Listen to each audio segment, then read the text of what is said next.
그리고 문제가 되는 게 요 캄보디아하고 태국 국경이거든요. 네. 그러니까 일방적으로 국경선을 조약을 체결을 해요. 1905년경에. 일방적으로 프랑스가 강요한 거죠. 왜냐, 캄보디아 작다고 생각했으니까 프랑스. 그런데 실제 지도는 그보다 더 안쪽으로 그려놓은 지도를 프랑스가 만들었어요. 국경협정조약과 다른 지도를 사용을 했다 이거죠. 근데 찌그러뽀로 이때부터 국경 분쟁이 시작되는 거죠. 요 길이가 817km거든요. 여기 상당히 많은 부분이 바로 그런 점이에요. 지도와 실제 국경이 달라요. 미국이 생각을 바꾼 거야? 가까이 뺨을 때리는 거야? 중국 편 드는 거야?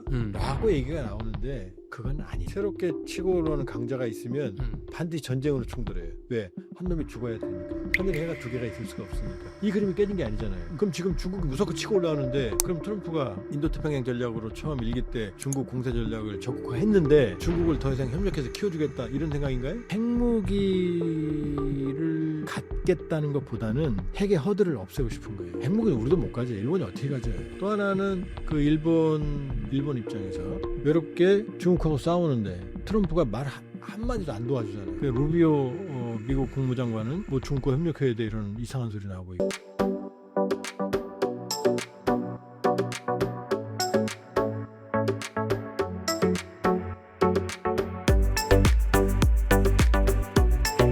세계적인 조한범 TV의 조한범 박사님 모셨습니다. 박사님 안녕하세요. 예, 그 멘트가 참 마음에 듭니다.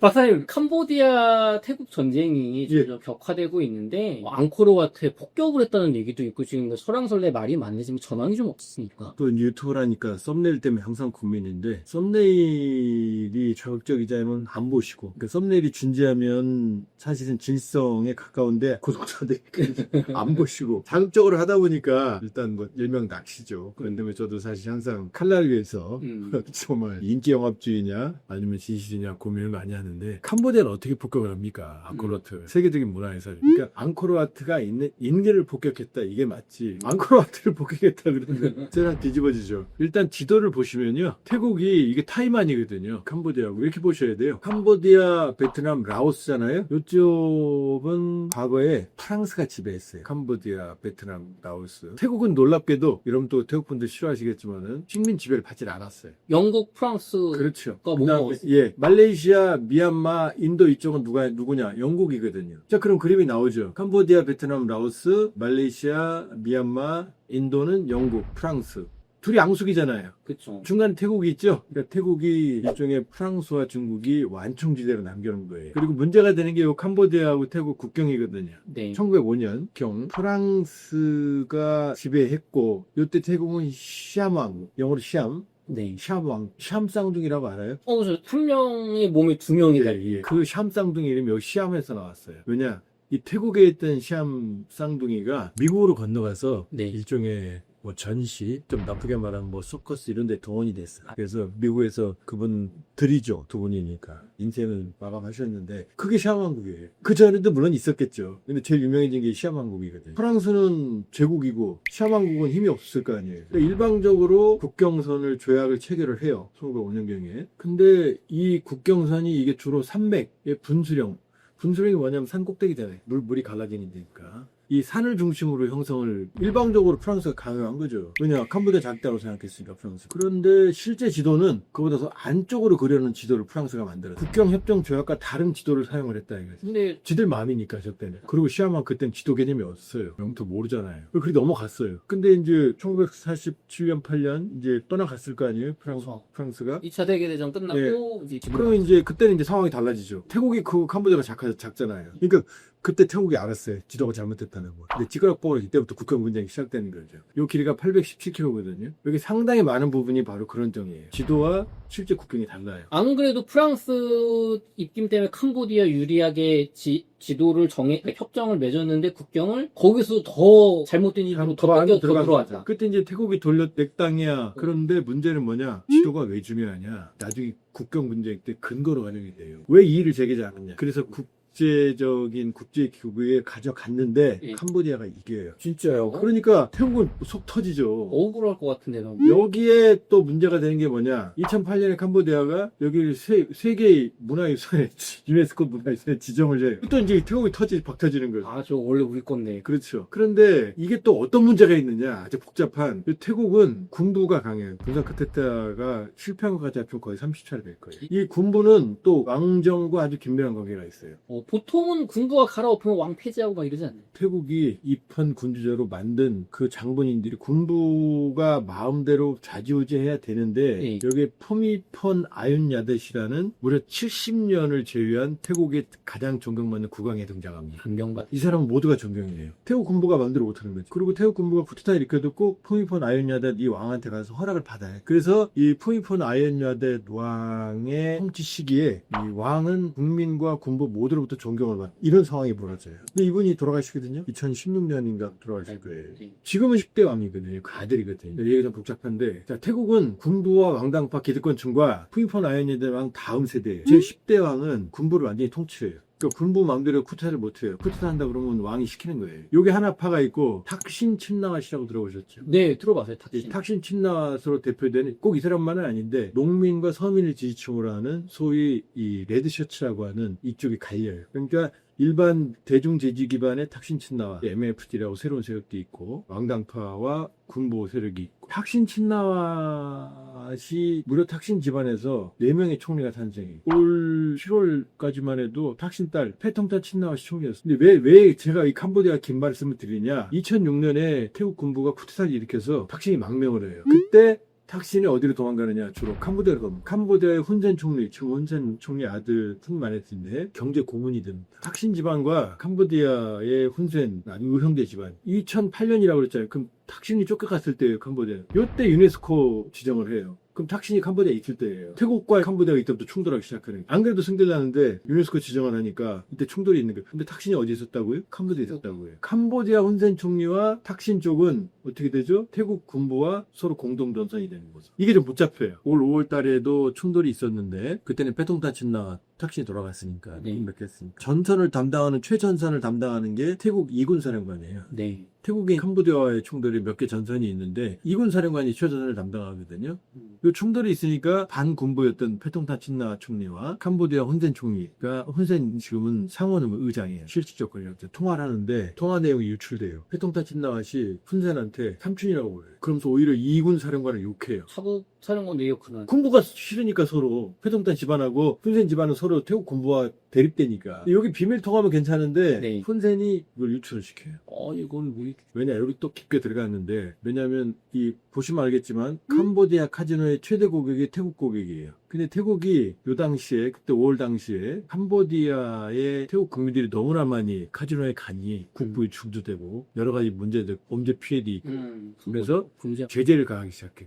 카지노 하는 거. 태국 내에 카지노 산업을 활성화시킬까 하는 논의를 시작해요. 훈센 쪽 캄보디아한테 직격탄이지. 왜? 잘 아시다시피 훈센 훈마네트 총리, 훈센 상원의장 가문은 캄보디아 재산이 모두 자기금, 범죄단지, 관광, 카지노가 다 콩덴 지방과 연계되어 타격이 가는 거죠. 마침 그 이전부터 중국이 또 캄보디아 범죄단지의 주 고객도 중국인이고 가해자도 중국인이거든요. 그러니까 중국도 캄보디아를 때리기 시작하거든요. 그러니까 훈센 정권의 정치적 기반이 흔들리는. 그러니까 이걸 캄보디아 민족주의 연결시키기 위해서 자기가 우위에 있다는 걸 보여주기 위해서 통화를 하는 거죠. 노출시킨 거죠. 친했던 집안 딸이 지금 총리인데 그 잘려요. 탄핵당해요.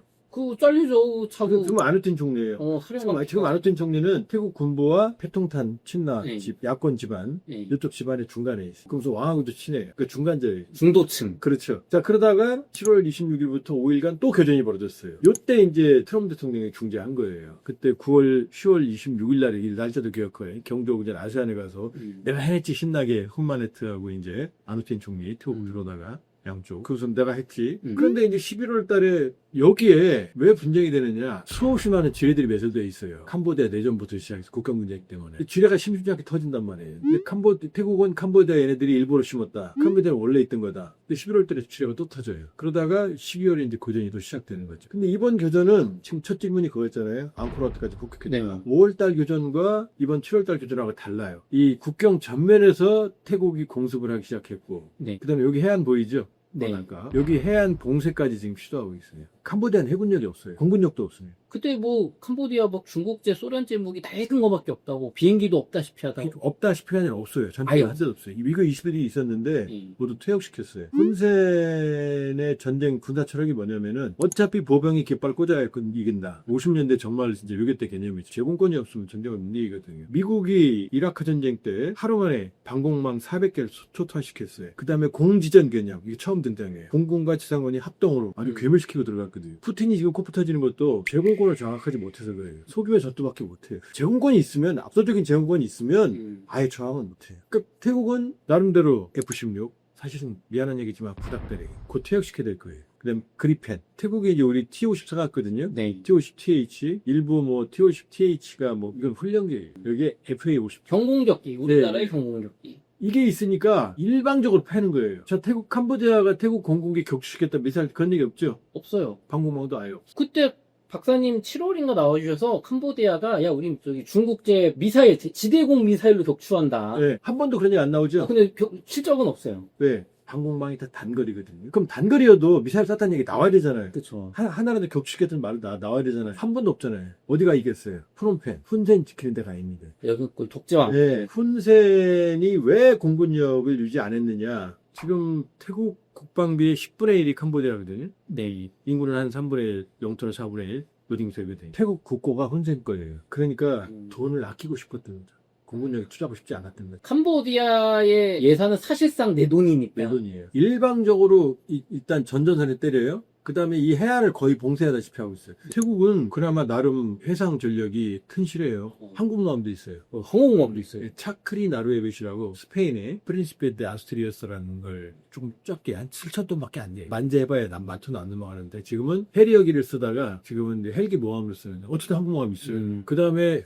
또 국뽕, 푸미폰 아윤야데 너항 얘기했죠? 우리 지금 세종대왕 함인 거예요. 3,600톤급 포위함이 있는데 여기 76mm 함포도 있고 수직 발사기도 있고 대한미사일도 있고 동남아시아에서 이 싱가포르의 포미더블급 네. 그 프랑스 라파에트급 대만은 삽질해가지고 강력급이라고 기억내주네요. 싱가포르는 제대로 만들었어요. 함께 양대 호위함이에요. 푸미폰 아윤야데 누가 만들었느냐? 하나오시. 하나오션이 만들었어. 그 대우 조선해양이 만들었어요. 야, 우리나라가 또. 얘 한 척만 뜨면 여기는 완전히 봉쇄가 돼요. 해상에서 지금 캄보디아가 가지고 있는 배 제일 큰 거는 지금 뭐 중국이 지원하는 게 1,500톤 이순급인데 아직 건조가 안 됐고 300톤에서 500톤급 해양 순시선이 최고예요. 함부도 또 기관포밖에. 그러니까 완전히 이거 괴멸되는 거예요. 해군력도 없고 공력도 없어요. 자 보면 전 전선에서 밀고 들어가고 있어요. 태국군이. 네. 그 다음에 해안을 봉쇄하고 있어요. 그 다음에 세 번째 특징이 뭐냐? 주로 캄보디아 군도 공격하지만 카지노 단지를 공격하고 있어요. 그래서 태국이 뭐라고 말하느냐? 우리의 적은 범죄 단지와 연결한 바로 국가 범죄 권력이다. 훈센 부자의 권력을 범죄 집단으로 규정을 하는 거예요. 그러면서 국경에 태국 캄보디아 군도 공격을 하지만 주로 범죄 단지, 카지노들을 공격해요. 그럼 카지노가 어떤 의미가 있느냐? 첫 번째는 캄보디아 국경에 제대로 된 공군력, 해군력도 안 키우는 훈센이 제대로 다 봐와지 이제 돈 썼겠어요? 안 쓰죠. 콘크리트 구조물이라고는 카지노밖에 없어요. 왜? 카지노가 다 국경지역에 있어요. 아, 그래서 태국에서 넘어와서 거기서 놀다. 그렇죠. 그러니까 첫 번째 캄보디아군이 카지노를 군 기지로 쓰는 경우가 많아요. 연구하니까. 그 다음 두 번째, 지금 캄보디아 하면 훈센의 뒤를 봐줘서 범죄자들이 설치는 나라. 그 다음에 천즈, 프린스부르, 시아노크빌, 우리 대학생까지 공치사했던 네. 아직 안 잡혔잖아요. 맞아요. 천즈가 훈센 홈마네트가 고문이었거든요. 우리 머릿속에 어떻게 됐냐. 캄보디아는 범죄국가고 훈센과 홈마네트가 정부가 범죄와 깊숙이 연결돼 있고 그 수익의 상당 부분 들어가고 사실 맞아요. 캄보디아 카지노는 훈센의 자금줄이고 이런 인식이 좀 있단 말이에요. 다른 막판은 틀리지만 카지노를 때리면 태국 국민들이 신나고 그 다음에 전 세계에서 우리도 그러잖아요. 지금 언론들이 어떻게 나와요. 범죄단지 초토화 이렇게 나오잖아요. 속 시원해요. 그렇죠. 나쁜 놈들이니까. 그렇죠.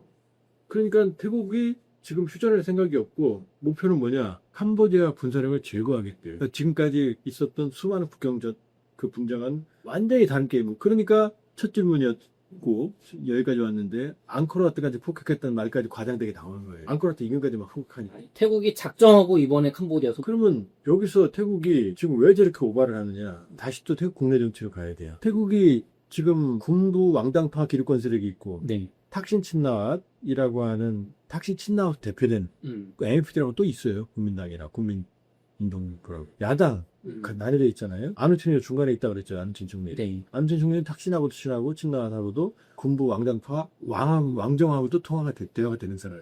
그런데 안우천 총리가 조기 총선 의회를 해산을 내년 2월 8일이 총선이에요. 네. 그런데 태국 군부는 하도 군부 쿠탄을 일으켜서 안방에 엎어. 그런 말 들어봤어요?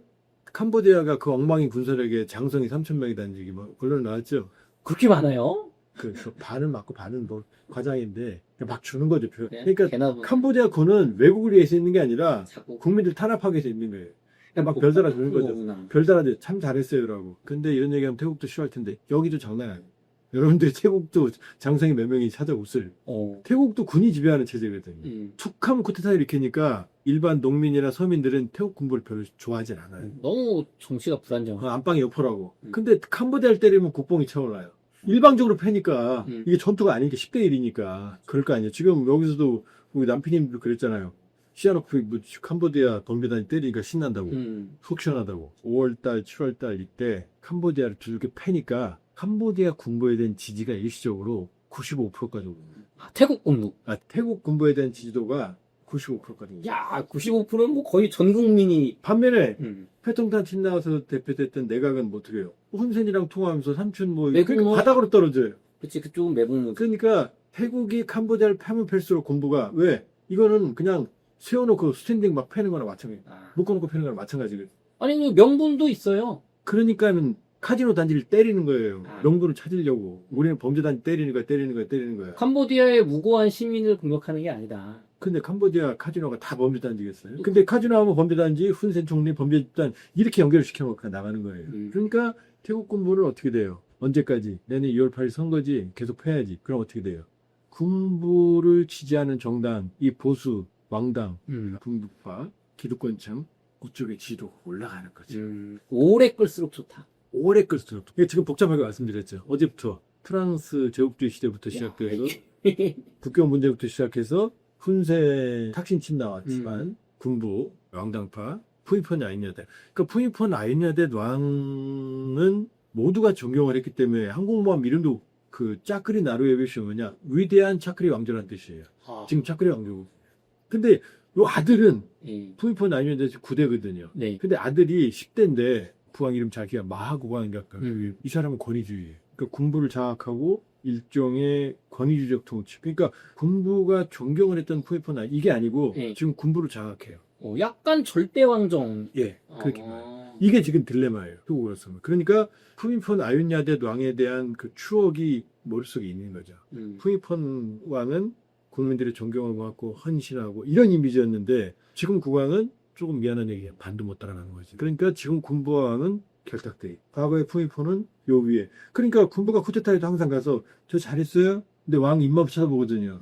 안 돼. 그러면 안 되는 거거든요. 그걸 조정을 잘했는데 지금은 기득권층이 모두 하나가 되는 거죠. 그러니까 일반 이 야권 서민층과 괴리가 있는 상황이고 사실은 힘으로 누르는 왕실 모독죄라는 게 있어요. 왕실을 욕하면 인생 끝나요. 근데 왕당파들을 그러니까 아직도 그 태국의 정서는 왕실에 대한 존경과 그래도 왕은 욕하면 안 되지 이게 강해요. 이게 있는 상황에서 왕실 모독죄까지 있으니 마음대로 시위하고 그 태국의 젠지 세대가 이게 쉽지가 않은 거죠. 근데 이 와중에 내년 2월 8일 총선이 예정돼 있으니 지금 태국 군부는 어떻게 돼요? 우리는 때리는데 명분이 있어요.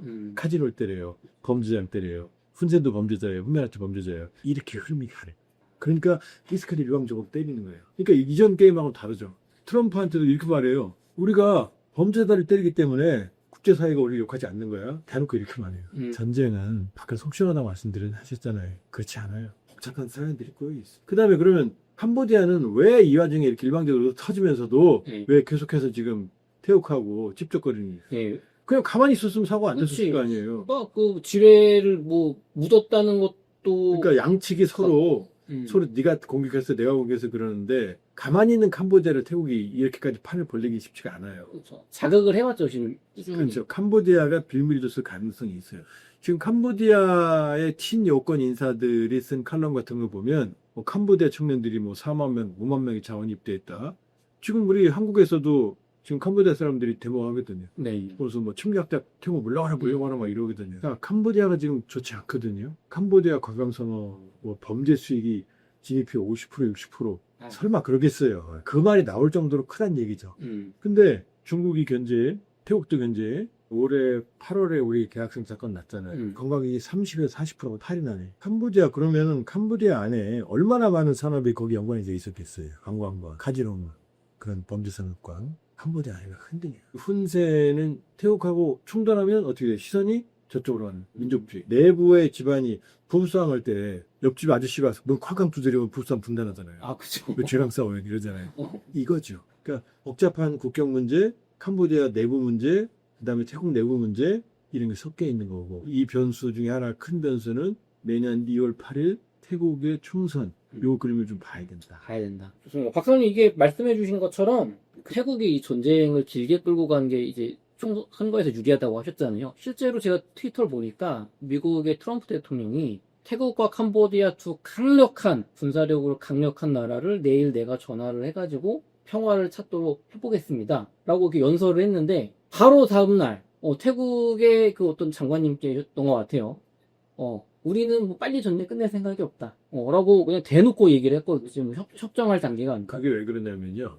우리가 국제정치가 좀 무서워 보이잖아요. 근데 국제정치는 국내 정치로 들어가면은 아무런 의미가 없어요. 우리 12.3 계엄 사태 때 해외에 신경 썼어요? 못 쓰죠. 내부 문제죠. 총선 있고 대선 있으면 지금 사생결정 내고 누가 죽느냐 죽이느냐 이기느냐인데 미국이 뭐라 그러면 말 들어요? 말 안 듣죠. 여기 지금 국내 정치가 개입돼 있기 때문에 네. 말을 안 듣는 거고 태국은 지금 캄보디아의 약점을 찾은 거예요. 범죄단지. 우리 대학생 사건, 한국 사건 이게 컸죠. 그렇죠. 이것 때문에 안 그래도 중국이 사실은 몇 년 전부터 우리가 중국 범죄 조직들을 미워하는데 지금 잡히는 건 다 한국 조직들이잖아요. 맞죠? 네.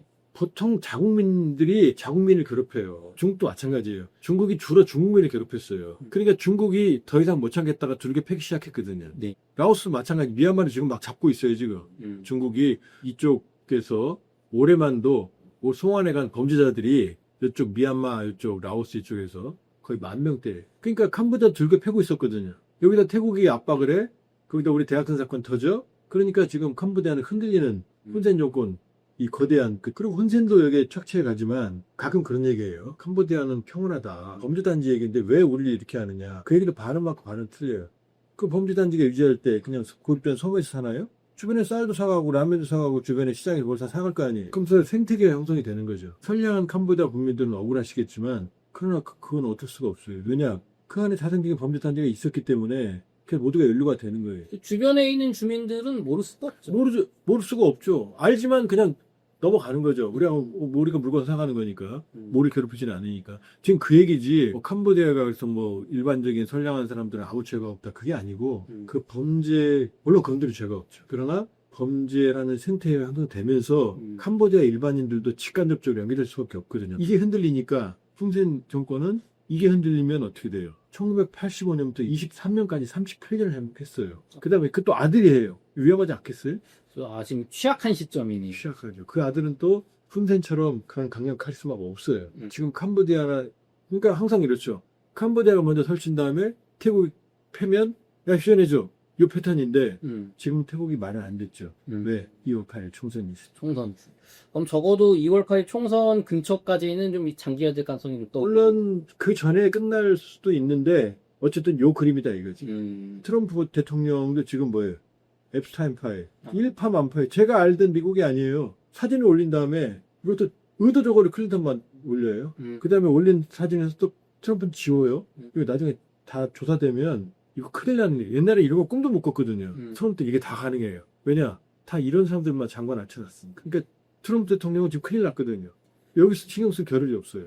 그 다음에 아세안도 말 안 됐죠, 지금. 이 국내 정책 계획이. 그러니까 급하니까 중국이 들어와요. 네. 왜냐? 중국은 캄보디아도 중요하고, 태국도 중요하고, 왜냐? 경제적으로는 태국과의 범위가 훨씬 크고, 캄보디아는 지금 어떻게 돼요? 라오스를 거치면 여기로 나가는 거잖아요. 예, 그쪽에 항구 같은 것도 1대1. 왜냐면 여기가 지금 물라카이업이라고 지금 젖줄이란 말이에요. 세계 물동량의 3분의 1이 거의 물동량을 지나가요, 물라카이업. 그럼 여기 지금 어떻게 돼요? 라오스 지나서 태국이나 캄보디아 나오게 되면 육로로도 나올 수 있는 거 아니에요. 한적항도 되는 거. 캄보디아가 중요해요. 1대1로의 거점이 캄보디아예요. 거기다 캄보디아의 주로 무기가 중국제라는 거 알죠? PHL-03 300mm 방사포 다연장도 여기다 공급해줬어요. 무려 5문이나. 이게 지금 이 사거리가 한 130km 되거든요. 이걸로 때리면 지금 정밀 타격하는 건 캄보디아가 BM-21을 맞출 수가 없고 PHL 03 같은 경우는 캄보디아가 태국을 정밀 타격할 수 있는 유일한 무기였었어요. 이거 줬거든요. 태국은요. 경제적으로 정치적으로 더 중요해요. 이 둘이 싸우면 싸울수록 캄보디아를 중국이 지원한다. 뭐 태국 어떻게 돼요? VT4라는 중국제 탱크 포신 터져서 또 망신살이잖아요. 그 양측 다 관계가 있는데 태국, 캄보디아 모두 라오스까지 미얀마까지 모두 중국의 영향권을 이거든요. 베트남만 아니에요. 베트남은 중월 전쟁을 했으니까. 그런데 여기가 지금 분쟁을 하니까 사실은 속 터지는 건 중국인 거죠. 중국이 지금 개입하는데 중국말도 지금 특사파괴 나오고 그러는데 말 들을까 말까 하는 상황. 이게 큰 그림. 좋습니다. 저희가 또 캄보디아, 태국 전쟁이 좀 더 진행이 되면 또 박사님 모시고 이야기 들어보도록 하겠습니다.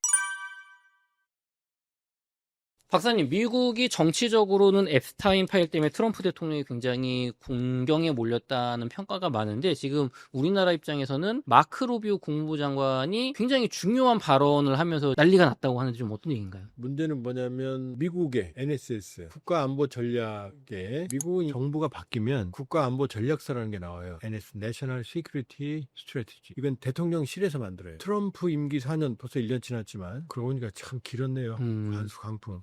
앞으로 3년 남았죠. 그 시기 동안에 외교, 경제 큰 전략을 담은 지침서예요. 이게 우리 시간으로 12월 5일 공개됐거든요. 이게 만들어지면 NDS가 만들어져요. National Defense Strategy. 그 국방부 차원에서 만들어요. USS. 이게 만들어지면 NMS가 만들어져요. National Military Strategy. 요거는 합참의장. 합참의장. 군사 전략이라는 거. NSS가 제일 중요하거든요. 근데 이 NSS 보면은 과거에는 중국을 수정주의 국가 제1의 적 막 이렇게 써놨는데 그런 얘기가 삭제 됐어요. 그러면서 중국과 균형을 찾아야 된다 뭐 이런 얘기가 많아요. 중국에 대한 관점이 바뀌었나? 이런 얘기 분석이 많아요 지금. 네. 과거보다. 물론 북한에 대한 언급도 없어요. 한마디도 없어요. 북한에 대한 언급이 한마디도 없어요. 한마디도 없어요. 그런데 이 와중에 마크 루비오 국무장관이 중국은 부유한 국가다. 협력할 방안을 찾아야 된다. 이런 얘기를 해요. 이 경천 동지할 일이거든요. 과거에 무조건 때린다 그랬거든요. 중국 견제하고 뭐 적대적으로 네. 봤는데 근데 지금 상황이 일본 다카이치와 중국 시진핑이 지금 박차적에 싸우는 상황 아니에요. 네. 그런데 중국과 협력할 분야를 찾아야 된대요. 그럼 이거 뭔 얘기예요 지금? 다카이치 총리는 나 좀 도와줘야지 이러고 있는데 네. 중국과 협력할 분야를 찾아야 된대요. 그러니까 루비오 장관이 뭐라고 말했느냐? 한국과 중국이라는 표현을 넣어서 동맹과의 협력을 해치지 않으면서 네. 물론 조건을 달았어요. 중국과 협력을 할 방안을 찾아야 된다. 이게 뭐예요 그러면? NSS에서는 중국에 대한 공격적인 언사가 줄었어. 루비오 장관이 직접 2시간 기자회견에서 중국과 협력할 방안을 이렇게 말했어요. 그럼 이거 어떻게 해석해야 돼요? 미국이 중국과의 대립을 끝내고 뭔가 이렇게 좀 타협적으로 가는 건가요? 지금 그런 식의 분석이 많아요. 그런데 제가 보기에는 아니다. 아니다. 왜냐? 지금 NSS 국가안보 전략의 핵심은 뭐냐면 첫 번째 서문에 해당하는 맨 앞에 나오는 부분에는 먼로 독트린이라는 게 나와요. 먼로 독트린. 미국의 5대 대통령이거든요. 1825년에 먼로 독트린 뭐라고 말하느냐? 1825년이면 어때요? 미국 독립전쟁 끝난 지 얼마 안 됐잖아요. 유럽에서 그냥 살기 힘든 사람들이 종교적인 박해 여러 가지 생활고로 진짜 메이플라워 돛담배 같은 거 타고 그냥 살기 위해서 온 거잖아요. 영국이 지배했잖아요. 독립했잖아요. 피 터지게 싸웠잖아요. 힘들게. 제국군 다 어디 있어요? 유럽에 있죠. 네. 영국, 프랑스, 독일, 이태리. 그러니까 독립하고 나니까 먼로가 뭐라고 말하느냐? 이제 우리 좀 건드리지 마. 우리 식민지화 절대 하지 마. 우리도 유럽에 신경 안 쓸게. 뭐 신경 쓸 힘이라 있어요? 그게 먼로 독트린이에요. 그 고립주의라고 그래요. 서로 신경 쓰지 말고 살자. 나 건드리지 마. 나 힘들어 진짜. 나 형 하지 마. 나 조용히 살게 이 얘기예요. 그때는 미국이 약했으니까. 그게 고립주의예요. 1825년이라고 그랬죠. 자, 1905년 되면 미국이 좀 간이 커져요. 힘이 좀 세졌잖아요. 미국은 축복받은 게 다 있잖아요. 딴 나라 다 없어도 미국만 있어도 살아요 지금. 그쵸. 석유 있고 뭐 식량 다 있어요. 가스 있고 다 그러니까 있죠. 힘이 좀 커지니까 이제 간이 좀 벗어. 그때 루즈벨트가 2명이죠. 2차 대전 루즈벨트. 1905년 루즈벨트가 뭐라고 말했느냐?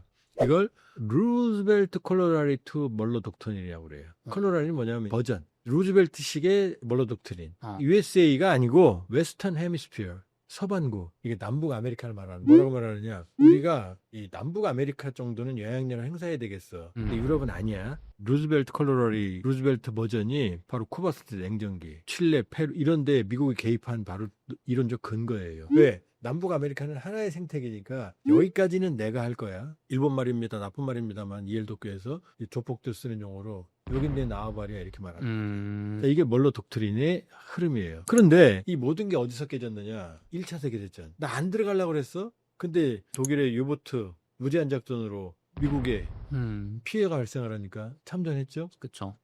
끼어들어가는 거예요. 유럽 문제에 끼어들어가는 실처로. 두 번째, 2차 세계대전도 처음에 안 들어가려고 그랬잖아요. 근데 태평양 전쟁, 유럽 전쟁에 끼어들어갔어요. 그쵸. 이러면서 미국의 고립의 시대는 끝나요. 2차 세계대전 끝나니까 유럽은 엉망, 아시아도 엉망, 일본도 엉망. 유일하게 온몸에 상처 하나 안 입은 미국이 존재해요. 그리고 정말로 일주일에 구축하면 하루에 한 척 찍어낼 정도로 천문학적인 방대한 공업 생산력. 얻어맞지는 않고 생산력은 강해. 그러니까 2차 세계대전이 끝나고 나서는 미국 GDP가 세계 GDP의 40에서 50%예요. 미국과 기타 등등의 세계가 형성이 된 거예요.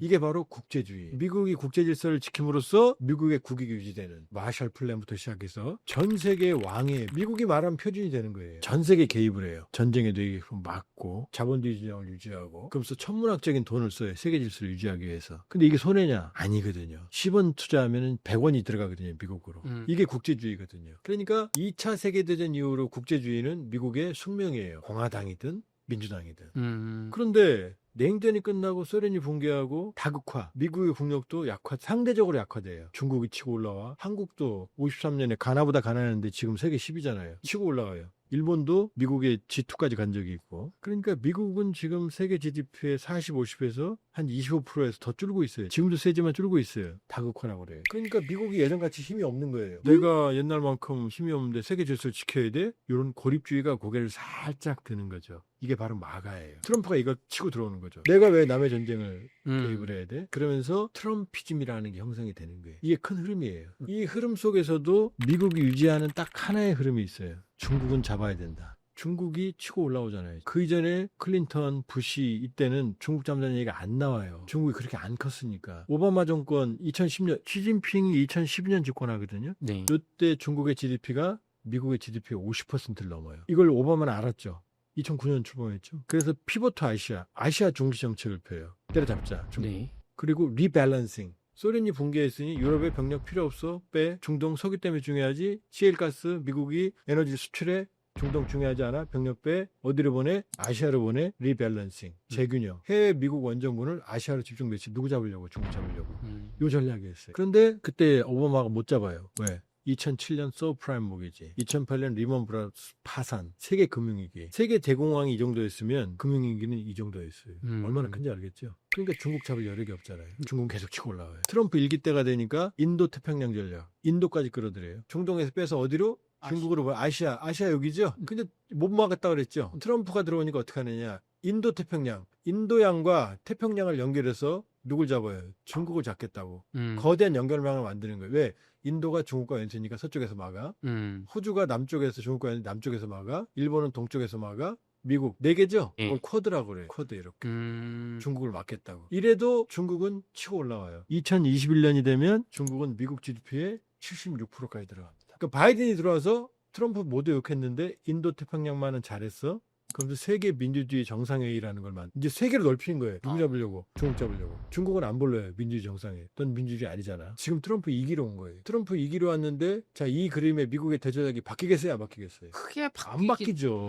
그런데 지금 돌아가서 왜 루비오가 갑자기 중국은 부유한 국가고 협력을 해야 된다. 이해는 왜? 지금 다카이치는 지금 대만 사태 때 유사시에 지금 개입해서 집단적 자유권 미국하고 중국한테 같이 전쟁할 거야. 이 얘기까지 했는데 왜 이 얘기를 했을까요? 그러니까 지금 자꾸 미국이 생각을 바꾼 거야? 다카이치 뺨을 때리는 거야? 중국 편 드는 거야? 라고 얘기가 나오는데 그건 아니다. 그건 아니다. 예, 그 얘기를 하려고 길게 온 거예요. 지금 큰 그림을 보면 투키티데스 함정. 기존의 강자, 새롭게 치고 올라오는 강자가 있으면 반드시 전쟁으로 충돌해요. 왜? 한 놈이 죽어야 되니까. 하늘에 해가 2개가 있을 수가 없으니까. 이 그림이 깨진 게 아니잖아요. 그럼 지금 중국이 무섭게 치고 올라오는데 그럼 트럼프가 인도태평양 전략으로 처음 일기 때 중국 공세 전략을 적극화했는데 중국을 더 이상 협력해서 키워주겠다 이런 생각인가요? 아닐 거 아니에요. 그러니까 지금 겉으로 보는 미국과 NSS에서 중국에 대한 공격적 언서가 빠진 거 루비오가 중국은 부유한 국가 협력해야 된다 이 말과 실제 미국의 본심은 다르다. 왜냐? 지금 이번에 미국이 트럼프가 대만 보장 이행법에 서명을 했어요. 미국에는 1979년에 체결된 대만 관계법이라는 게 있어요. 원래 이 중국은 장제스였죠? 장개서. 네. 쫓겨나서 여기로 대만으로 간 거죠? 2차 세계대전 얄타 회담, 카이로 회담 보면은 누가 앉아 있어요? 처칠, 스탈린, 루즈벨트 한 명 더 있죠. 누구예요? 장개석, 장제스예요. 장제스. 그러니까 이때까지만 해도 유엔이 탄생할 때 안보리 상임이사국 5개국은 누구냐? 미국, 영국, 프랑스, 러시아, 소련, 대만이었어요. 중국이 아니었다고요. 사람들이 잘 몰라요. 근데 그쵸. 71년 유엔 총회에서 대만을 쫓아갔잖아요. 이 조그만 나라가 어떻게 유엔 안보리 상임이사국이에요? 쫓아내요. 힘을 잃었으니까. 유엔이 쫓아내요. 이 작품은 미국이 만든 거예요. 소련을 견제하기 위해서 중국을 안보리에 끌어들이고 대만을 매정하게 쫓아내요. 쓸모없으니까. 이게 미국이에요. 그리고 79년에 수교하거든요. 네. 중국과. 근데 잘 봐요. 이 대만을 버리면 되겠어요? 미국 입장에서? 그도 아예 버리면 안 되죠. 그러니까 중국과 수교하고 하나의 중국, 대만과 중국 본토를 포함한 모든 합법 정부는 그러니까는 대만이 아니라 중화인민공화국, 중국이다라고 말하면서 대만은 뭐라냐? 그 PRC죠. People's Republic of China. 대만은 뭐냐면 ROC예요. Republic of China예요. 대만은 국가가 이제 아니죠. 이제는 상실했죠. 그쵸. 근데 이걸 버릴 수가 없잖아요. 코앞에 있으니까. 그러니까 중국과 79년에 수교하면서 대만 관계법을 미국이 만들어요. 뭐냐? 그래도 대만과 관계는 한다. 비공식적 관계, 국가 관계가 아니라. 그다음 두 번째, 대만이 스스로 방어하도록 도와준다. 무력으로 침공당하지 않게 도와준다. 중국이 대만을 침공하는 건 막아주겠다는 게 대만 관계법이에요. 그래서 대만 이행보장법, 대만 보장 이행법에 트럼프가 서명했고 이번에 무려 16조 원어치 무기를 대만에 팔기로 했어. 16조 원이요? 네. 대만에 계산이 돼요? 그 정도로 많은 무기를 판 적이 없는 것 같은데, 제 기억에. 최고예요. 역대 최고. 네. 그동안 미국이 대만에 무기를 팔 때 웅달 책방에도 라파에트 울산급의 비극 얘기할 때 맞아요. 미국이 무기를 안 파니 그쵸. 라파에트 깡댕그 깡통이 사태가 벌어진 그 거예요. 왜냐? 프랑스에서 사기당해서 산 이유가 그 강력한 무기를 팔면 중국이 승질 내니까. 근데 이번에 뭐예요? 무려 16조 원어치. 여기는 하이마스 들어가 있어요. 진짜요? 그 우크라이나의 전략 무기는 아니지만 하이마스는 어마어마하거든요. 네. 하이마스는 다연장이잖아요. 로켓포. 네. 한 포드 시스템 하나를 쏘면 축구장 4개 내지 5개 면적의 인마가 모두 살상돼요. 야. 그다음에 여기 에이테킴스라는 전술 지대지 미사일을 쓰면 사거리가 300km거든요. 그럼 저기 거의 해안에 여기가 지금 130km에 가까운데. 그러니까요. 여기 평균 180이고. 후 후젠성 다 때려요. 중국 본토도 타격간다. 네, 그럼요. 아니, 지금 중국하고 잘 지내자면서 16조 원어치 팔아요? 천문학적인? 그 말이 안 맞네. 말이 안 맞죠. 음. 그 다음에 NSS 국가안보전략서를 자세히 뜯어보면 뭐라고 써 있느냐. 중국이 지금 하는 전략이 제1도련선 전략이 여기예요. 여기 류구 열도거든요. 오키나와. 여기서 시작해서 요 안쪽으로 대만 포함해서 동중국해, 여기 필리핀 안쪽, 필리핀의 남중국해까지 이렇게. 네. 여기 1도련선이에요. 이 안에 어떠한 해양 세력도 못 들어오게 한다. 격퇴시킨다. 이게 중국의 전략이에요. 그게 퍼스트 아일랜드 체인이에요. 제2도련선은 여기부터 시작해서 괌에서 이쪽 파푸아 뉴기니까지 이어지는 거고. 2도련선은 꿈도 못 꾸고 어쨌든 1도련선 안에는 여기 오키나와부터 시작해서 대만 포함해서 남중국해까지. 여기는 중국의 내해고 여기서는 압도적인 해양 장악력을 가진다. 대만 침공할 때 완전한 해양 우세를 가진다가 중국 전략이거든요. 근데 이번에 NSS에 뭐라고 써있느냐. 미국 안보 전략에 1도련선 안에 everywhere 그 어디에서든지 군사적인 도전을 격퇴한다라고 써있어요. 그러니까 중국과 정반대잖아요. 중국은 들어오지 말았는데 미국은요. 이 안에서 모든 걸 격퇴한다고 써있어요. 그럼 중국이라는 표현을 안 썼다 뿐이지 중국인 거죠. 그거를 지금 자기 사유바다화 하려는 게 중국이니까. 그런데 그걸 완전히 부정하는 게 미국이에요. 그 다음에 뭐라고 써있냐. multi-focus on Taiwan. 타이완에 집중한다. 그 세 가지 이유를 들었어요. 타이완은 세미컨덕터. 반도체의 거점이다. TSMC. 그 다음 두 번째. 타이완 인근이 세계 물동량의 3분의 1. 알아요? 3분의 1이 일리 지나가요. 그 다음 타이완을 기점으로 이 동북아와 동남중국해의 시어터. 전쟁의 기점이다. 이 세 가지만 해도 미국이 포기할 수 있겠어요, 없겠어요? 없을 것 같은데요. 절대 포기하지 못하는 거죠. 이 퍼스트 아일랜드, 인더 퍼스트 아일랜드 체인, 제1도련선 안에서의 어디에서든 everywhere, anywhere 공격을 격퇴하는 전력을 구축하겠다. Build military capacity라고 나와요. 그러면 이게 지금 중국에 대한 그런 압박 전략이 바뀐 거예요? 똑같이 그러니까 말만 좀 유화적으로 립 서비스만 그다음에 했지. 그다음이 중요해요. 그런데 우리는 물론 우리 혼자 하지 않을 거야. 할 수도 없고 하지도 않을 거야. 누구예요? 누구랑 같이 하겠다는 거예요? 대한민국과 일본이 역할을 하래요. 한국과 일본이 중국 팬들과 같이 해라. 자, 1도련선 여기라고 그랬죠. 네. 오키나와에서 시작해서 자, 그럼 대만은 어떻게 돼요? 전초기지죠. 네네네. 대만을 뺏기면 어떻게 돼요? 미국이. 여기 무주공산이잖아요. 반도체 뺏겨. 1, 2 전구 끊어져. 세계 3분의 1 물동량에 지금 위협받아. 절대로 포기 못한다는 거죠. 그럼 자, 대만이에요. 첫 번째. 그러니까 16종으로치 무기를 파는 거예요.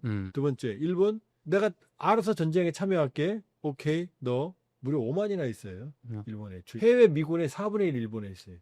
우리 2만 8천. 우리 이거 합치면 해외 미군의 3분의 1이 여기 있는 거예요. 얼마나 중요한지 알겠죠? 네. 그러면 또 한국은 어떻게 돼요? 한국은 주한미군 사령관이 뭐라고 말했느냐? 정확히 제시 기억나요. 11월 16일 날 주한미군 홈페이지에 거꾸로 된 지도. 그러니까 이렇게 보는 거예요. 이 평택을 중심으로 네. 이 거리를 다 계산한 거예요. 지도를 올리면서 뭐라고 말하느냐? 요 1도련선 안을 중국이 지킬 때 미국의 이 함대가 이 1도련선을 돌파하려고 할 때 네. 정확하게 말하는 거예요. 그런 소리 한 말이에요. 대한민국은 이미 도련선 안에 들어있다. 이런 표현을 써요. 정확한 워딩이에요. 그러니까 지금 뭐 이 루비오 장관이 중국과 협력해야 된다. 뭐 NSS 중국에 대한 공세적인 발언을 뺐다. 아니에요. 미국의 중국 봉쇄, 대만 거점화 전략, 그 다음에 대한민국, 일본, 필리핀을 잇는 삼각형. 다 동맹이잖아요. 대한민국, 일본, 필리핀 모두 미국의 동맹이거든요. 쿼드는 외곽에서 잡죠. 인도, 호주, 일본, 미국이죠. 네. 외곽에서 잡는 거고 브런슨 사령관은 뭐라고 말했느냐 이렇게 말했어요. 대한민국, 일본, 필리핀을 이으면 삼각형의 동맹체제가 형성이 된다. 어떻게 대만을 후방에서 지원하는 바로 쿼드 안에서 중국을 압박하는 그림이 되겠죠. 네. 이게 미국의 본심이에요. 그러니까 전혀 중국에 대한 이런 어떤 건 사라지지 않아요. 그럼 왜 그렇게 NSS에서 루비오가 그렇게 말하느냐. 지금 트럼프가 중국하고 싸우고 코피 사줬잖아요. 통 안 사가니까 농민들 난리나. 히토류. 지금 트럼프는 오로지 머릿속에 내년 중간선거에서 이겨야 돼. 그러려면 중국하고 싸우면 안 되잖아요. 경제적으로. 그러니까 상황 관리를 하는 것 뿐이에요, 지금. 중국하고 확전하고 싶지 않은 것 뿐이에요. 안정적으로 상황을 관리하지만 미국의 중국을 견제하는 대전략. 이건 전혀 변함이 없다. 이렇게 볼 수 있죠.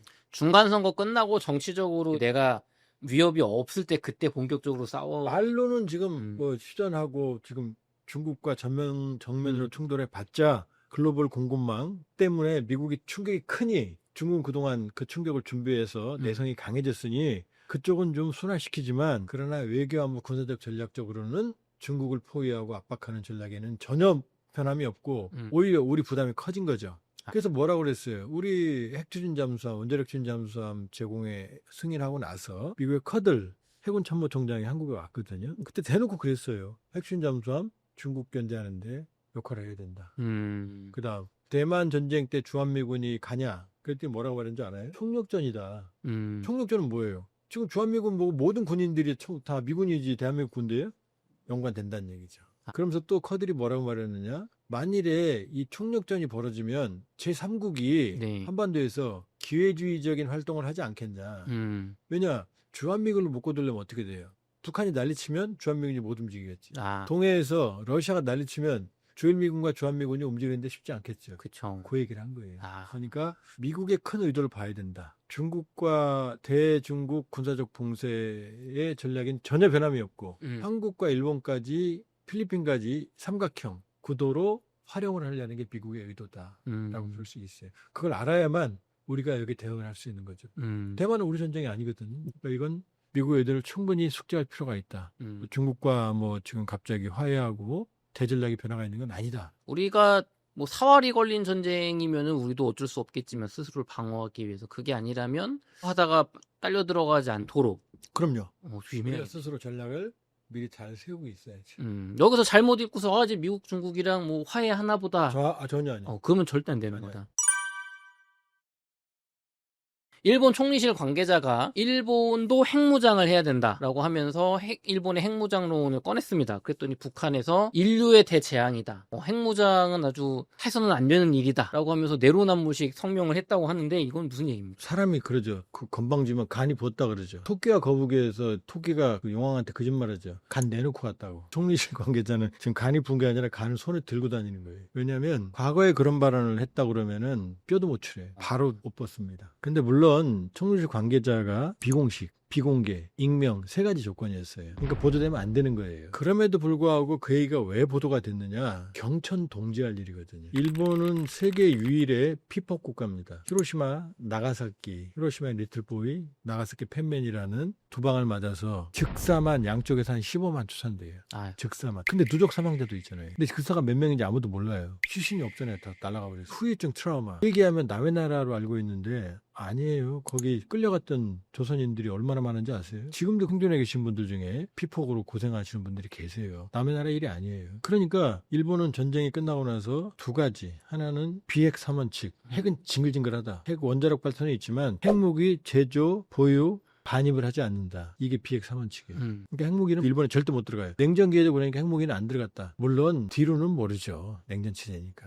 폭제 탑재기나 핵무기 탑재 잠수함이 들어간지 안 들어간지 아무도 모르죠. 그 다음에 평화헌법. 우리는 분쟁을 해결하는 수단으로서 전쟁과 무력을 사용하지 않는다. 군대를 보유하지 않는다. 이게 이름 자유대잖아요. 사실 군대인데 자유대죠, 이름이. 그 다음에 교전권을 부인한다. 이거거든요. 그중 핵심이 비핵 삼원칙이에요. 지금도 비핵 삼원칙 지지율은 70에서 높은 80%까지 나와요. 그런데 왜 총리실 관계자가 간이 그렇게 붙느냐? 바로 다카이치 때문이에요. 다카이치가 취임 이후에 비핵 삼원칙 어떻게 할 거야라고 할 때 그거 반드시 지켜야 됩니다. 이렇게 명확하게 발언을 하질 않았어요. 진짜요? 네. 그다음 두 번째, 한국이 핵추진 잠수함을 가지게 됐잖아요. 일본은 재래식 잠수함의 세계 최대의 선진국이에요. 타이게이급 같은 경우는 3,600톤급 어마어마한 정숙성과 능력을 가지고 있어요. 우리도 장영실함 거기 못지 않아요. 그런데 세계 최대의 잠수함, 재래식 잠수함 최고 전력을 가진 게 미국은 재래식 잠수함 없어요.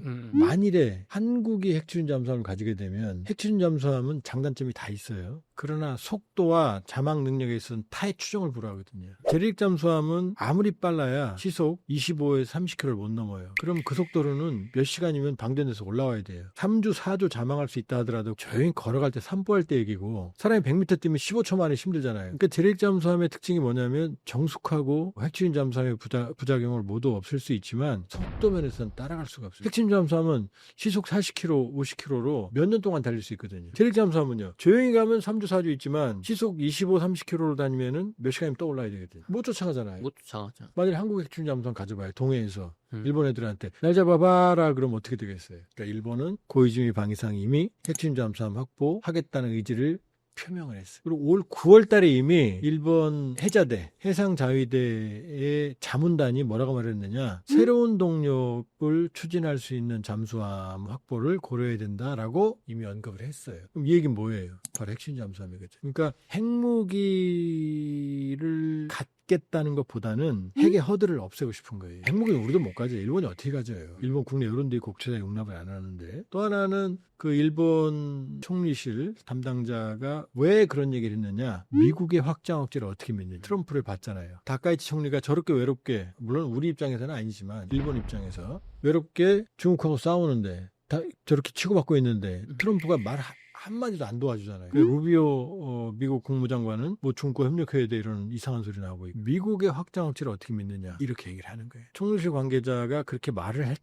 때는 비공개 개인 그다음에 비공식을 전제했지만 나갈 거라는 걸 알죠. 워낙 경천동지할 일이니까. 근데 대놓고 말을 할 정도로 일본은 지금 상황이 변했다. 왜 변했느냐. 일본이 지금 20만 원 30만 원짜리 숙박비가 지금 5만 원도 안 한대요. 중국공항에 안 가서 그렇게 타격을 받고 있지만 다카이치 지지율은 65에서 70% 사이로 고공행진 중이에요. 일본 국민들이 지지하는 거죠. 보수 우경화. 일본 내부에 보수 우경화의 큰 흐름이 잡혀 있어요. 그게 이제 아베 때부터 본격화되죠. 왜냐하면 일본인들의 좌절, 잃어버린 10년이 20년으로 가, 20년이 30년으로 가, 지금 40년으로 가고 있거든. 경제 지표는 나쁜 것 같지 않은데 생활은 역전됐잖아요. 우리가 더 잘 살잖아요. 지금 개인들의 맞아. 구매력을 보면. 일본이 80년대, 90년대 이코노믹 애니멀이라는 얘기를 들을 때 G2 했어요. 미국 다음에 했어요. 지금 G5까지 떨어졌어요. 해외에 나갔을 때 과거의 일본인들이 아니란 말이에요. 일본이 급속하게 고령화하는 거 알죠? 네. 저도 나이가 들어가니까 자꾸 보수적인 생각이 좀 들어요. 나이가 들면 사람들은 보수화되거든요. 왜? 새로운 거 싫죠. 새로운 변화보다는 이제 인생의 변화보다는 안정적인 게 더 중요한 거 아니에요. 묶어봐요. 거기다가 또 하나, 일본의 최대 안보 위협은 중국이죠. 중국이 이렇게 올라왔잖아요. 일본을 몰등하게 앞질렀잖아요. 그 중국에 대한 포비아, 시노포비아 이런 것들이 보수 우경화의 토양이 되는 거예요. 토양이 된다. 그러니까 참정당, 극우, 일본인답게 일본 국채가 중요해. 개인보다는 일본 전체가 중요해. 떠들고 다니는 친구들이 막 돌풍을 일으켜요. 전 세계 글로벌 우경화, 극우화. 이 흐름을 지금 타고 있는 거예요. 첫 번째. 일본 총리실 관계자가 저렇게 간 큰 얘기를 겁없이 하는 거고. 그러면 또 하나. 일본 다카이치 내각의 셈법은 없느냐. 아베부터 시작된 안전보장법제라는 게 있어요. 평화헌법을 우회해요. 집단적 자위권. 내가 아니라 동맹의 전쟁에도 싸운다는 집단 자위거든요. 국가 전립 사태. 일본이 아니라 대만 같은데 딴 데서 위기가 사태 발생해도 일본의 전립 위기로 간주하고 개입해. 이거 평화헌법 넘어가는 거거든. 세 번째, 적 기지 공격 능력. 적이 우리를 공격하면 우리가 방어한다는데 그 기지도 공격할 능력을 가질까? 이건 공격이거든요. 아베 때부터 그걸 깨요. 평화법. 사실상 깼어요 이미. 그러니까 이번에 다카이치가 대만 유사시 개입 발언도 평화법 깬 거거든요. 그러더니 지금 이 친구들이 원하는 거 뭐냐. 지난해 일본 방위산업 매출액이 40%가 급증했어요. 2023년에는 저는 최초로 레이더긴 하지만 필리핀에 군용 장비를 수출했어요. 무기 수출. 올해는 패트리어트 미사일을 미국으로 역수출했어요. 일본의 법에 따르면 패트리어트의 라이선스를 받은 거 아니에요? 네. 일본이. 그럼 부품만 수출하게 돼 있는데 이거 규칙을 바꿨어요. 그래서 완제품도 미국에 수출했어요. 최초예요. 그다음에 내년에는 조건부 무기 판매 그 조건도 다 없애겠대요. 그 조건이 뭐냐? 평화적인 목적, 뭐 지뢰 제거, 병계, 여러 가지 자국민 보호 이런 조건도 싹 없애겠대요. 그러니까 어느 나라한테도 무기를 다 팔 수 있는 거예요. 네. 이거 뭐예요 지금? 그 다음에 다카이치 총리가 이번에 추경 예산을 편성을 했는데 역대 최대의 추경 예산이에요. 방위비가 커요. 원래 2027년 말까지 2% GDP 2% 방위비 목표였거든요. 올해를 당겼어요. 이 흐름은 제가 지금 뭘 말씀드리는 거예요. 일본은 이제 보수 우경화, 군사 대국화, 방위산업. 우리 보니까 손가락 빨고 있거든요. K방사 잘 나가니까. 일본도 이제 전쟁을 할 수 있는 나라를 보통국가라고 하거든요. 네. 보통국가. 방위산업 진흥. 무기체계 강화. 일본은 좀 억울하거든요. 국방비는 엄청나게 쓰는데 무기가 전수 방어거든요. 방어만 하거든요. 그러니까 일본 탱크 같은 경우는 예를 들면 전면 장갑이 특별히 두꺼워요. 왜냐 해안을 방어하니까. 측면 공격을 안 받으니까. 일본 F-15J가 뜨고 우리는 F-15K가 뜨잖아요. F-15J는 동해에서 우리를 공격할 수 있는 공격 능력이 없어요. 우리는 F-15에 뭐가 있어요? 타우루스가 있잖아요. F-15가 이론적으로 공중급을 받으면 동경도 타격할 수 있는 거예요. 근데 일본은 그런 무기가 없어요. 공대지가 있다. 일본은 군사 대국이라고 떠들지만 생각보다 불균형이에요. 체계가. 우린 균형 대표 있잖아요. 그렇죠. 공격도 하고 방어죠. 수 다 있잖아요. 해병대까지. 일본이 이제 해병대 만들기 시작했죠. 상륙할 일이 없었으니까. 근데 이제 뭐냐? 이것도 아베 때부터예요. 도서를 뺏기면 도서를 탈환해야 되지 않느냐. 그러니까 우리 해병대 있어야 되는 거 아니야? 이런 식으로 슬금슬금 평화법을 다 깼어요. 일본을 거대한 지금 과거에 정상적인 군사 대국으로 지금 관련의 흐름을 보이고 있고 아베 시작해서 다카이치는 제2의 아베. 지금 그 흐름을 타고 있다. 그러니까 중국하고 붙으니까 일본의 반은 국보, 반은 보수가 치고 올라오는 거죠. 이게 지금 총리실 관계자의 핵무기 발언의 배경이에요. 배경이 그냥 튀어나온 게 아니에요. 중일 갈등에서 뭐 아무래도 중국이 위험하니까 일본하고 협력해야 돼, 뭐 어쩌고저쩌고 하는데 그렇지 않아요. 중국하고 똑같이 아니면 오히려 더 위험한 게 일본이고 가장 근자에 중국, 일본은 우리를 강점한 적이 있잖아요. 제대로 사과도 안 했잖아요. 다카이치 뭐라 그래요? 블랙 이글스 두바이 에어쇼 참가할 때 오키나와 중간 급유 거부. 왜? 너네들이 독도 상공 비행했잖아. 이거 간이 벗죠. 독도 우리 땅을 우리가 비행하는데 그걸 먼저 삼아요. 또 말했죠. 다카이치 독도 어디 거야? 다카이치 타케시마 우리 거야. 자꾸 건들고 있어요. 다카이시의 본심은 변하지 않아요? 이 와중에 중일 갈등이 터지니까 고이지 뭐라. 한일 협력 중에 지들이 중간급을 거부하고 그 다음에 다카이치 혼자 외로우니까 또 한일 협력 중에 이재명 대통령 내년에 다카이치 고향이 나라현이거든요. 나라현 방문하는 거 조율하고 있거든요. 일본이 먼저 요구하고 있다는 설이 있어요. 속으로는 발톱을 숨기면서 이제 한일 관계는 안정적으로 관리하고 싶은 거죠. 그러나 일본 가지 말라는 게 아니에요. 대통령이 가야 돼요. 시종이고 가서 해야 돼요. 그러나 그 뒤에 숨은 발톱은 확실하게 알아야 된다. 그게 총리실 핵무기 발언은 사실은 경천동지할 일이에요. 꿈도 못 꾸던 발언을 하는데 뭐냐? 그 발언이 나온 배경, 큰 흐름을 봐야 된다. 이렇게 볼 수 있고. 이러니까 이제 북한이 황당하죠. 이제 모든 건 북한에서 출발해요. 왜냐? 핵무기 가지지 마. 싫어. 내 마음대로 할 거야. 너 제재할 거야? 맘대로 해. 핵무기 가질 거야. 메롱 그러면서 뭐라고 말해요? 핵무기도 없는 것들이 막 맨날 김여정 나와서 그러죠, 우리한테. 맞아요. 세계 경제력 180위가 가진 애들이 우리가 뭐 가지면 못 가져요? 일본은 못 가져요? 북한발 나비 효과예요. 어떻게 돼요, 우리? 위성나 안보실장이 그랬죠. 미국 갔다 와서 내년에 핵추진 잠수함 농축 재처리 협상 동시다발적으로 진행할 거야. 일본 우리 핵추진 잠수함 가질 거야. 핵무기 가질 거야. 이런 발언하니까 이제 어떻게 돼요? 황당한 거죠. 일본, 중국, 북한이. 왜? 네. 이런 일이 벌어지면 한국과 일본이 핵심 잠수함만 가지고 한국이 농축 재처리하고 일본은 농축 재처리 다 하고 있어요. 네. 어마어마해요. 일본과 해외에 있는 합치면 무려 45톤쯤 돼요. 핵무기 만드는데 농축 우라늄, 플루토늄, 나가사키에 떨어진 게 6kg였어요. 얼마 안 되네요. 45톤이 얼마나 많은 양인지 알겠지. 예. 물론 이게 다 핵무기급은 아니에요. 단순히 말씀드리면. 그러면 지금 지들이 사고 쳐는 거죠, 지금. 왜 잔잔한 물에 돌을 든 핵무기를 가져서 핵추진 잠수함을 가지게 해야 돼? 농축 재처리에. 일본 이미 플루토늄 어마어마하게 있는 상황에서 핵추진 잠수함까지 가죠.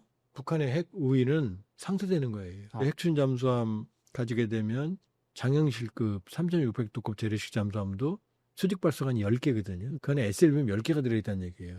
동해에 숨어서 10발을 쏠 수 있다는 얘기예요. 평양에. 네. 핵추진 잠수함은 훨씬 더 고위력으로 몇 달 동안 안 나오거든요. 동해에 들어가 있으면 또 못 잡아요. 북한은 동해 나오지도 못하고 잠수함이 수심 깊은데 동해는 잠수함의 천국이라 그래요. 수심이 깊어요. 그 다음에 물속에서는 레이더가 안 들어가니까 소나 음파로 잡거든요. 근데 동해는 음파가 작동을 잘 안 해요. 왜냐?